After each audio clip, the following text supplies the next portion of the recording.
Do you think it's possible to make soap using all these cheap ingredients? I bought every single one of them at a huge supermarket chain, and they are very budget-friendly. I've seen people make soaps with very expensive fats, like shea butter or rosehip oil, but I decided to make it with the simplest materials possible to achieve a high-quality soap. Don't worry, it's just an experiment, so let's see if it turns out well. Right now, I'm weighing 400 grams of sustainable palm oil. It's the cheapest ingredient of all, and it's here because it creates a hard and stable bar of soap in the shower. I also added 250 grams of coconut oil. This provides lather, hardness, and cleansing properties to the soap, so it's very important to use it. Don't be alarmed by the coconut scent. It will disappear soon. Next, I added this cheap castor oil, which gives stability to the lather. Just 20 grams. You don't need much. Soybean oil adds moisture to the soap to leave the skin soft, and it's also very cheap. I'm using 180 grams of this. You shouldn't overdo it with these types of oils, or the soap might lose its durability. Well, now that we've weighed all the oils, we need to melt them using a double boiler. Next, we're going to prepare the lye. To make soap, you must use sodium hydroxide. I found this one at the supermarket. The label says drain clog remover, but the ingredients list 99.9% sodium hydroxide, so it will work wonderfully for us. This recipe requires exactly 124 grams. To know all these measurements, you need a soap calculator. There are many online, like soapcal.net, to give you an example. Now for the water. Theory says I should use distilled water, but I used bottled water instead. Let's see if it works or not. It's much cheaper than distilled water. I used 330 grams of water. Let's play around a bit.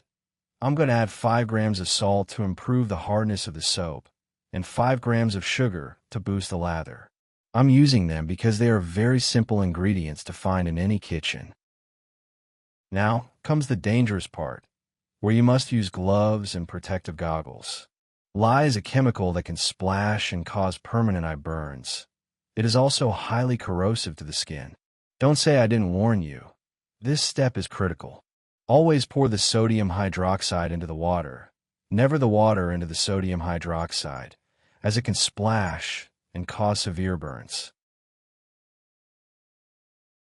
Now I'm waiting for the fats to melt. After a few minutes, it looks like this. Remember, this is hot, probably around 80 degrees Celsius, so a lot of caution is needed.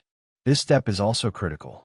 Notice how I pour the lye into the fat very slowly while stirring gently. This mixture is both hot and corrosive.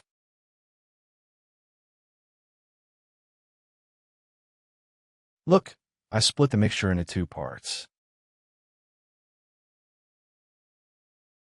To 1/2, I added 10 grams of cinnamon tincture, which is simply cinnamon macerated in alcohol, nothing out of this world, making it safe for the skin. To the other half, I added 5 grams of clove essential oil. Then, I mixed them using the hand blender. After that, I poured them into the mold, first the light phase, and then the dark phase. But to be honest, I didn't like the look of it. It had too many lumps. Only rivers don't flow backward, so I decided to take it out of the mold and mix it all together. Now I actually like how it looks, which is what matters. I placed it back in the mold and let it rest for 24 hours before unmolding. Look at how good it looks. Then, I sliced it with a knife. It's obvious that it still needs to cure. I leave it on wooden boards for 30 days. This way, the soap takes its final shape and becomes completely safe for the skin. It is finally ready. Look at the final result. It has a very pleasant spicy aroma, and the lather is abundant.